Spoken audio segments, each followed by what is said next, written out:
Back to Opinion Journal, I'm Mary Kissel.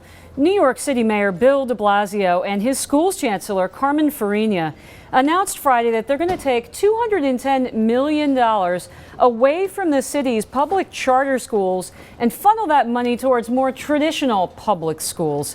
I've got New York Post editorial page editor Bill McGurn here to comment.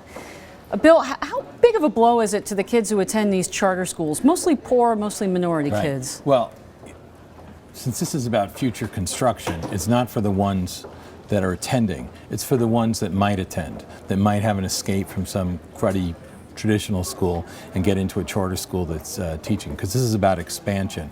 And it's also, I think the really telling thing about this is it's supposedly done for pre-K.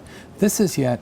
That's where the money's going. Where the money's going. But this is what Bill de Blasio means by pre-K. He doesn't mean helping underprivileged kids. He means taxing the rich, rewarding his union friends, and now using it as a weapon against the charter schools. Bill, that's what pre-K is. For viewers out there who might not know about New York City's charter schools, why is this such a big deal? Why have charters been so successful here?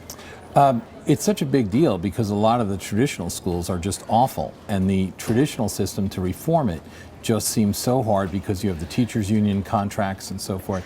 I think charters were kind of the way to say, well, you know what, we'll just go around, we'll create a new kind of public school that just grows up in the cracks. We'll forget about the cement, we'll just go where the grass, where we can plant some grass and sprout, and some of them have done very well. Not all charters are excellent, but of the most excellent schools, a lot of them are charters. Well, at least they're held to account, right, That's Bill? right. They're accountable to parents instead of teachers unions, and this so if they fail, they have to shut, but the traditional schools can fail. These poor kids in the Bronx, and they stay open. It's part of a larger problem.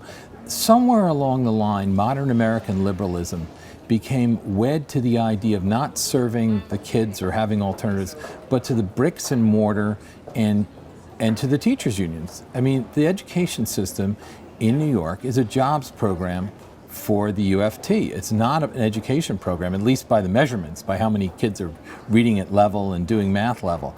And you would think that today a school's chancellor would be a chancellor for all the kids.